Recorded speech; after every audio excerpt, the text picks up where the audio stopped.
এবার চোখ রাখছি চরিলামের দিকে। চরিলাম থেকে খবর উঠে আসছে যে বানরের ধাক্কায় নাকি গুরুতর আহত হয়েছেন বাইক চালক।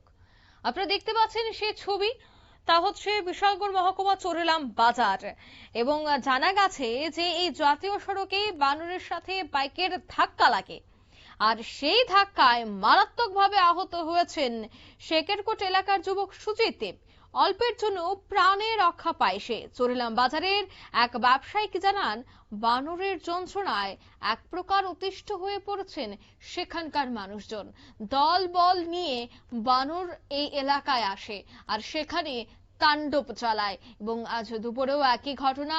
সেখানে একটি বাইক চালক তিনি যাচ্ছিলেন আর তখনই বানর হঠাৎই চলে আসে, আর তাতেই কিন্তু তিনি দুর্ঘটনার কবলে পড়েন। এ বিষয়ে কি বলছেন প্রত্যক্ষদর্শী শোনাবো।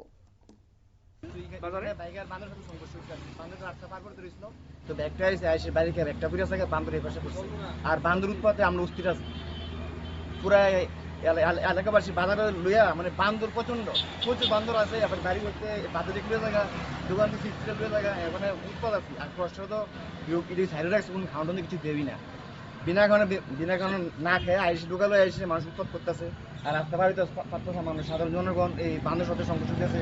বাইক সাইকেল গাড়ি সবই এটা কোনো উৎপাদে অস্থির আছে। আমরা কোন কি হ্যাঁ বান্দরের লোক বাড়ি গায়ে বান্দরের সাথে সংঘর্ষ হয়েছে, এই পড়ছে নিচে পড়ছে জাতীয় সড়কে। জাতীয় সড়কে চললাম, জাতীয় সড়ক গ্রামীণ সংলগ্ন এলাকা। অল্পতে পাচ্ছে না, রক্ষা পেয়েছে। বান্দরের যন্ত্র অধিষ্ঠিত আছে এলাকাবাসী, প্রচন্ড বান্দর বাইরে আছে, ছোট বড় মিলে সব কিছু। এটা কি চরিলাম বাজার? ওই তো চললাম বাজার গাইন থেকে সংলগ্ন এলাকা, সৎসঙ্গ আছে এলাকা। আপনারা শুনলেন প্রত্যক্ষদর্শীর বক্তব্য। তিনি বলছেন যে এলাকায় বানরের যন্ত্রণায় অতিষ্ঠ হয়ে পড়েছেন তারা। সেখানে থাকা দোকানপাট থেকে কোথাও চিপসের প্যাকেট, তো কোথাও চকলেটের প্যাকেট বা বিস্কিট বা অন্যান্য খাবারের জিনিসপত্র নিয়ে যায়। বাড়ি ঘরেও বানর ঢুকে বিভিন্ন খাওয়ারের জিনিস নিয়ে যাচ্ছে, আর তাতেই তারা অনেকটাই সমস্যায় রয়েছেন। অন্যদিকে অভিযোগ একটা রয়েছে যে তাদেরকে সঠিকভাবে খাবার দেওয়া হয় না, তার জন্যই তারা খাবারের তাড়নায় এইভাবেই চলে আসে জাতীয় সড়কের আশপাশ এলাকায় বিভিন্ন দোকান থেকে তারা খাবার নেওয়ার চেষ্টা করেন।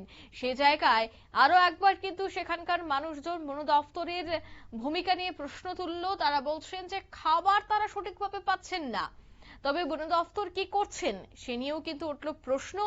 এখন দেখার যে আজকের এই ঘটনা যেন পুনরাবৃত্তি না ঘটে, নাকি আবার এই ধরনের ঘটনা ঘটতে থাকে, সেটাই এখন দেখার। নিয়ে নিচ্ছি ছোট একটি বিজ্ঞাপন বিরতির সঙ্গে থাকুন।